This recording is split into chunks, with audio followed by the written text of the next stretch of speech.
Yeah, the Phoenicians. But the King Phoenician spoke on this recently, and he had it was shocking to hear from relatively successful, all things considered. Here's the press briefing by the White House, by the way. There are multiple events happening all at once, and the president is going to continue certainly to deal with. Okay, let's hear what Pentagon is saying. Essentially, a follow-up to that question: is the U.S. willing to strike Iran in response to this? Are you putting that on or off the table? Well, look, Garnett, again, I don't want to get into hypotheticals. I think I was very clear at the top that should U.S. forces be targeted by Iran or its proxies, we'll take necessary steps to defend our people.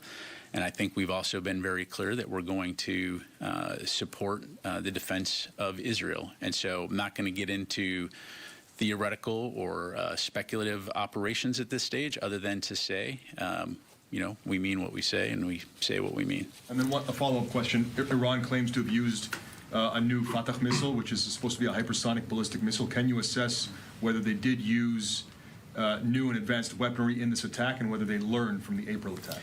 Again, we're still assessing the attack and the outcomes, and so, you know, we may have more to provide later, but I don't have anything on that right now.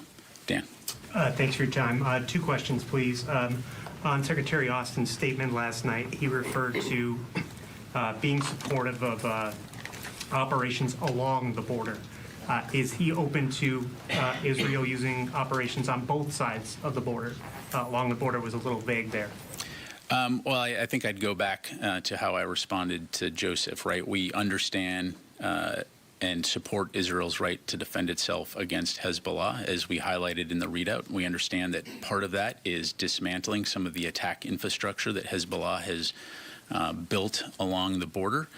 Certainly, again, we don't want to see this, you know, broaden into a wider regional conflict, but we understand, again, that what Israel is doing are limited operations to destroy that attack infrastructure and then enable citizens on both sides of the border to return home.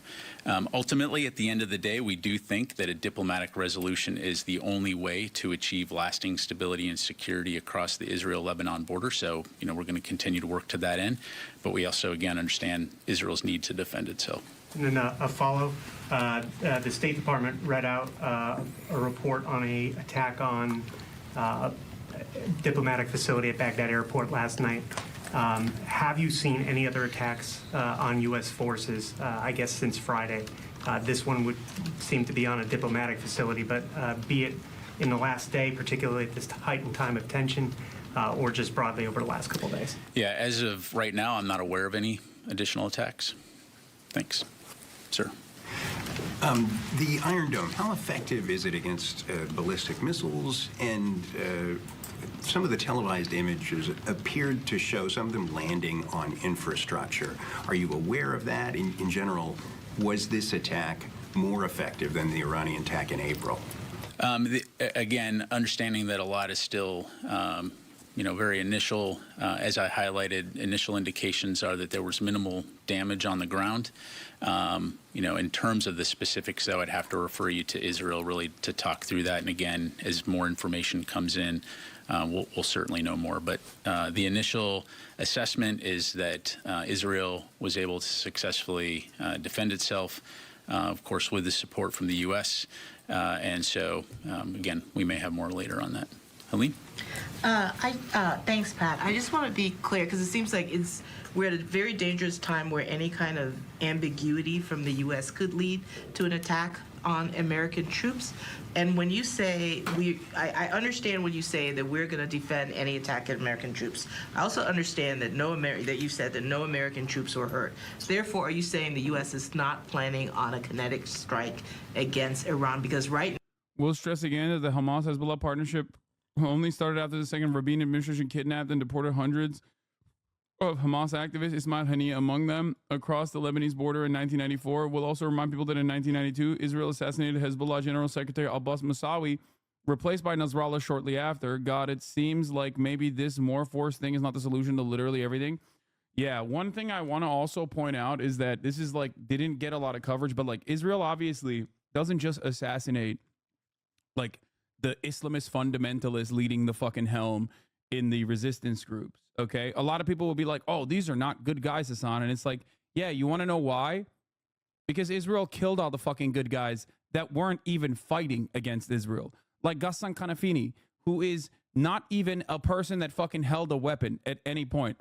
And him and his entire family were fucking ruthlessly slaughtered by Israel. Israel also literally fucking assassinated on the 29th of September multiple PFLP and DFLP commanders that were not participating in the fucking strikes on northern Israel at all. They were assassinated because they were Palestinian leaders living in Lebanon. And it didn't even get any fucking coverage. So when people go, oh my God, why aren't there any like secular Marxist leaders or whatever? It's because Israel kills them all the fucking time. Okay? The only ones who end up surviving this kind of shit happen to be some of the biggest fundamentalists. Where does Iran stand now? Is this you don't get to choose who gets to resist against Israel's incredibly violent, increasingly bloodthirsty actions. I mean, that's really it's just Israel is setting the question standard for Iran. You know, as evidenced by this attack, you know, they certainly maintain the capability to conduct Holy additional fucking attacks. cope from Hasan. As I highlighted at the top. If your understanding of complex geopolitical things that are happening in real time and all the death and destruction that is accompanying that in real time is just cope of a Twitch streamer or something, I don't know what to tell you, dude. Just open up your fucking eyes to the reality, you know? Have to be prepared in that eventuality. I just want to It's clarify, weird. I think you said earlier this is twice the size. It's a very weird way to look at and interpret events. Yeah, it's about twice as large in terms of the number of ballistic missiles that they launched from the last. Do you believe it was their intent to actually do damage this time? Well, you know, look, you don't launch that many missiles at a target without the intent of hitting something. So absolutely, just like the last time, their intent is to cause destruction. And so, fortunately, you know, Israel has very significant air defense capabilities, and the U.S., of course, played a role in helping on that front as well. Thank you. Matt? Thanks, Pat. You said there have been no new attacks on U.S. forces in the region, but is the department tracking a greater threat now to U.S. forces, and are you taking any extra measures on top of the recent plus-ups you've done for force protection? Well, Matt, I mean, as you know, we're always taking force protection very seriously. We're all very well aware of the heightened tensions in the region, and U.S. Central Command has been, for a long time now, you know, constantly assessing and reassessing the threat to ensure that our forces are protected.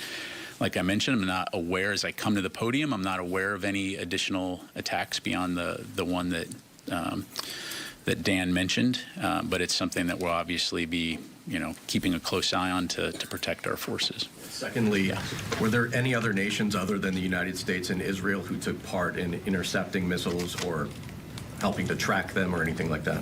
Yeah, I don't have anything to provide on that, and obviously I wouldn't speak for other countries from here. Yes, sir. Moin Rabbani, Trita Parsi, Finkelstein, and other regional experts have said that Israel is bent on war with Iran during this election cycle and Biden's lame duck period. I expect they'll take this opportunity to bring that to fruition. Yes. Part of the reason I think that Iran has been insanely restrained, and this is not just my estimation. I know people will say like, oh, Hasan, you're fucking biased in the matter or whatever. This is the estimation of like the American State Department as well, in terms of its like Iranian retaliation to Israel violating its sovereignty on a regular fucking basis as well. I'll say this much. I think it's partially because they did not want to hand Benjamin Netanyahu and Israel the thing that they want the most, which is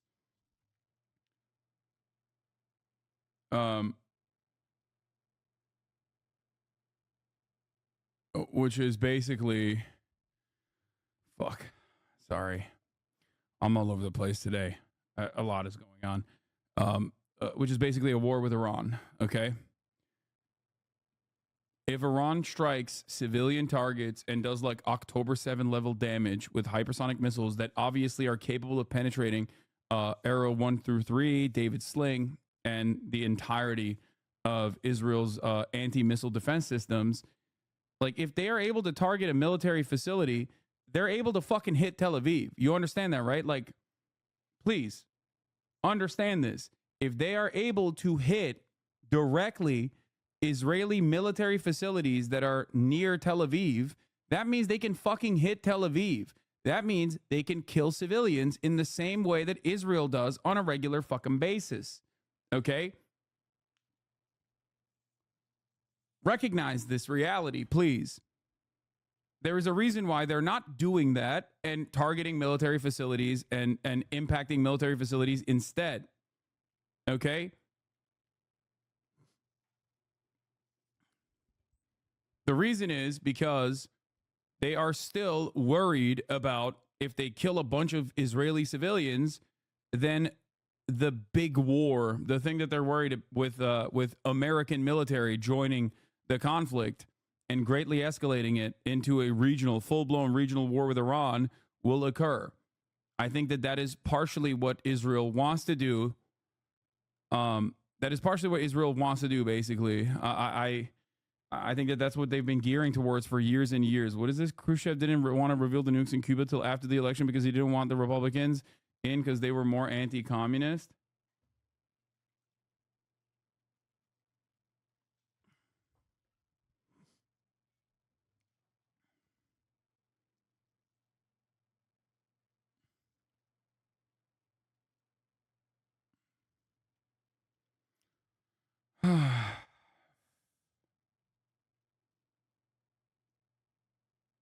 With Michigan having 3x the Lebanese population of Palestinians, is this going to be a cherry on top to losing Michigan?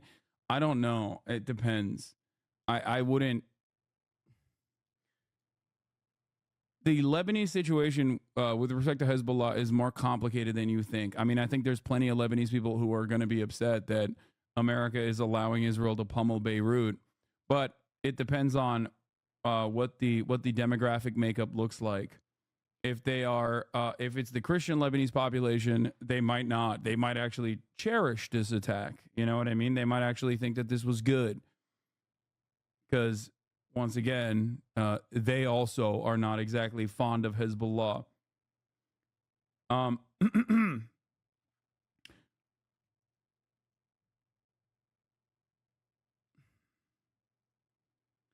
But the internal Michigan polls look really bad. My understanding is that Michigan was literally mourning of Nasrallah. It's the biggest Shia population in America. Scoop, Slokin warned donors last week that internal polling for her Senate campaign shows Vice President Kamala Harris is underwater in Michigan, according to a video clip. I'm not feeling my best right now about where we are on Kamala Harris in a place like Michigan, she said. Yeah. The Phoenicians. But the King Phoenician spoke on this recently, and he had it was shocking to hear from what's his name, Nassim Talib. He was very upset with Israel, and he's Mr. I'm Phoenician, I'm not Arab, so.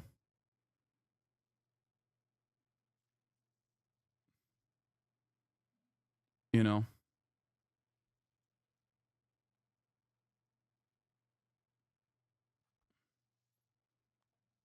Michigan's Lebanese population is larger than its Arab population in general. I mean, yeah, Nicholas Nassim Talib.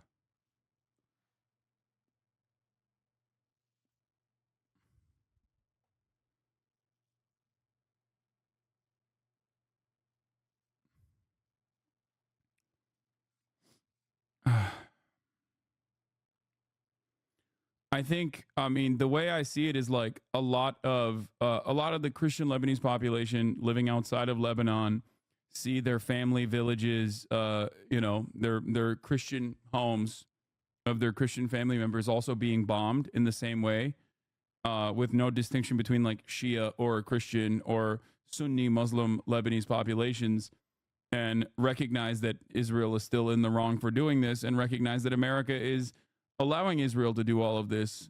So I suspect that they're probably not too fond of it. It's like Capri Sun Poppy's dad comes to mind. you know?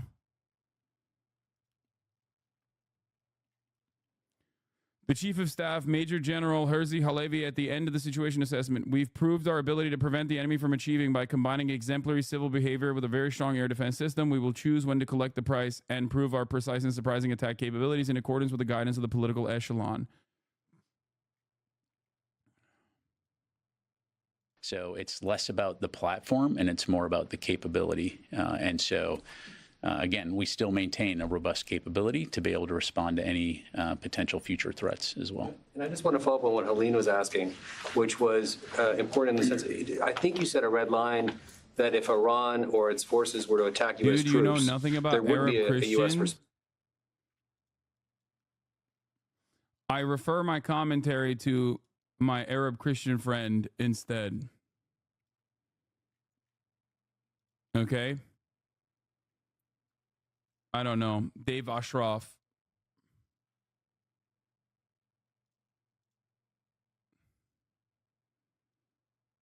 He's saying they are bombing the Christian areas right now in Lebanon. It's flipping people. My far-right cousins are now saying, fuck Israel. Keep an eye on. We certainly hope that there's not another attack, but obviously Iran maintains a capability, and it's just demonstrated that they're willing to use it to directly attack Israel. And so we're going to continue to consult closely with Israel on next steps, and importantly on the defense of Israel. So, on the Israel's limited incursion, have they provided any? I just personally think that it doesn't really matter what your fucking creed or your ethnic background or your religion is. When someone is blowing your fucking house up, you're probably going to hate that person, okay, regardless. You know what I mean? That's it. That's what I think. I may be controversial, I don't know, but like usually when someone is blowing your fucking house up, you're going to be like, hey, I no longer feel like my hatred for this other political group that I have warred against in the past in the afternoon is in warranted Washington. We've been in hearing the comparison past to the hour big bad that is blowing my house up currently. From the U.S., we were hearing there from the Pentagon. We've also that's been what hearing happens. from the State Department and the White House as well. Pat Ryder there, the spokesman of the Pentagon, was giving some details of the U.S.'s awareness, preparedness, and involvement in fending off the Iranian attack, which happened just around 3 hours ago now. A launch of some 300 missiles Eastern from time Iran. today. Iran launched nearly 200. State Department, it seems like